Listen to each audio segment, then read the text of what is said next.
Uppity by Roger Hargreaves. This story is of Mr. Uppity and how Mr. Uppity finished this story not quite so uppity as at the beginning of the story. You see, Mr. Uppity was one of the rudest people in the world, if not the rudest. He was rude to anybody and everybody. So, of course, in Big Town, which was where he lived, he had no friends at all. Not one. Miserable old Uppity, they used to call him, and he certainly looked it. Now, as well as being rude, Mr. Uppity was also rich, very rich, one of the richest person in the world, if not the richest. He had the longest limousine in Big Town. He had the longest garden in Big Town. He had on top of the hill in the middle of Big Town the most enormous house, the biggest house in Big Town. And there he lived, all alone, miserable old Uppity. One day, Mr. Uppity was working in the gardens of his enormous house when suddenly he heard a little voice. "Hello," said the voice. Mr. Uppity looked, and there in one of his hundreds of flower beds was a goblin. "Aren't you going to say hello to me?" asked the goblin. "Go away," said Mr. Uppity rudely. "Oh, I know who you must be," said the goblin. "You must be Mr. Uppity, who's rude to everybody," sniffed Mr. Uppity rudely. "Well, I know somebody who wants to meet you," said the goblin, and skipped off, the way goblins do. "Come on," he called over his shoulder. Mr. Uppity certainly got the better of him. He followed. "In there," said the goblin, pointing at a small hole in the tree. "Don't be silly," snorted Mr. Uppity. "Oh, I'm not being silly," said the goblin. "Yes, you are," snapped Mr. Uppity. "I can't possibly get in there." "Ah," smiled the goblin, and then he said a magic word known only to goblins. It sounded like wobbly gobbly gook, or something like that. Suddenly, Mr. Uppity started shrinking. He shrank and he shrank until he was exactly the same size as the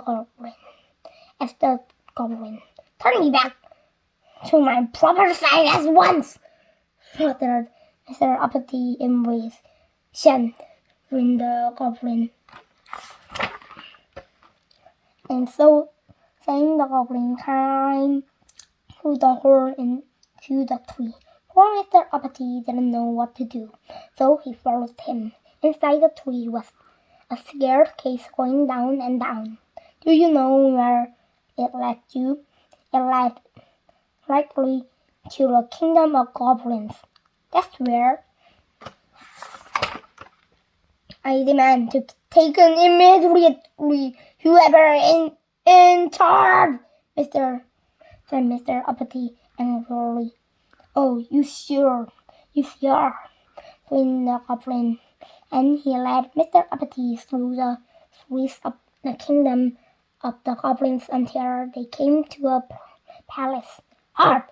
You go there!" cried the goblin gently at the gate. "I have brought Mr. Uppity," said the goblin. "Oh," said the gently, and smiled. The goblin and Mr. Uppity passed through the gates and into a courtyard, through some more gates, along a long corridor, and through some large gold doors, and into a huge room. There, sitting on a gold throne, was the king of the goblins. "Your Majesty," announced the goblin, bowing low. May I present Mr. Uppity? Said the king. So you are the fellows who go about rude to everybody and doesn't have any friends. Nonsense, said Mr. Uppity rudely. I can see that what I hear is true, said the king, looking indirectly in Mr. Uppity. You are mad to pop up with your own impression. Therefore, he continued, I am going to allow you back to your proper side. But when you get back to Big Town, if you are rude to anybody at all, you are immediately shrink to the size as you are now. Do you understand? The goblin then took Mr. Uppity back through the kingdom of goblins and up the staircase and out of the tree at the bottom of Mr. Uppity's garden. The goblin looked at Mr. Uppity and said something which sounded like gobbly, blah, or something which is probably wobbly, gobbly, gook, said backwards. And Mr. Uppity grew back to his ordinary side. Now you remember what the king said, warned the goblin. Don't be so uppity in future. Mr. Uppity marched up furiously up to his enormous house. The following day, Mr. Uppity was out working through the trees of Big Town.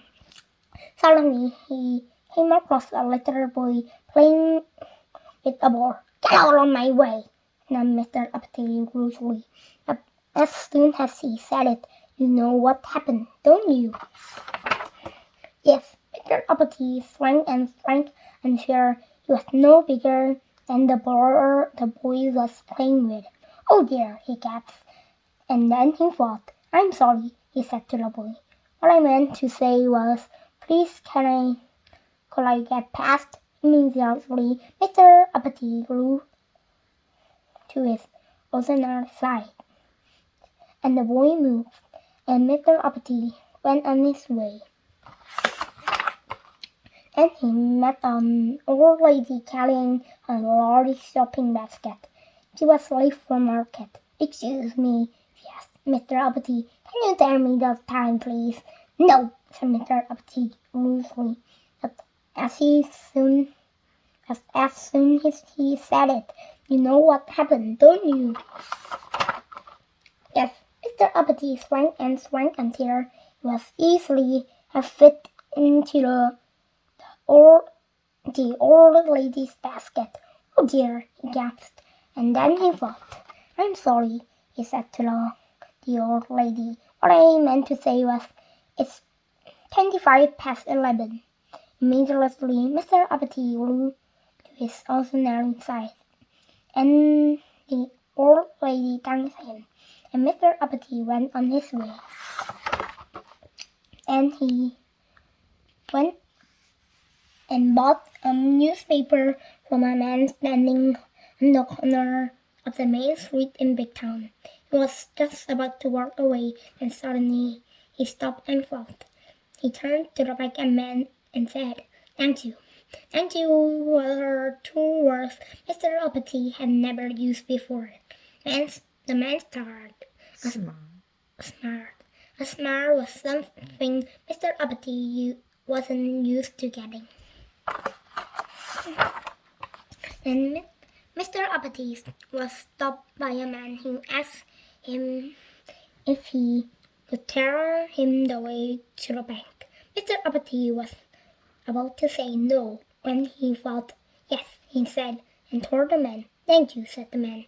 Thank you were the words Mr. Uppity had not only never used before, but were words He never had set him to it before. Mr. Uppity smiled. He felt happy. Happy was a feeling Mr. Uppity wasn't used to feeling. He liked it, and from that day forward to this day backward, Mr. Uppity is a changed person. He is the richest person in Big Town, perhaps the richest person in the world, but now he has lots of friends, and he smiles a lot, and he never gets the shrinking feeling. And do you know which words Mr. Uppity used most of all these days? Please and thank you. So, what we like to say is thank you for reading this story. And if you are ever thinking about being rude to somebody, please keep a sharp lookout for goblins. The end.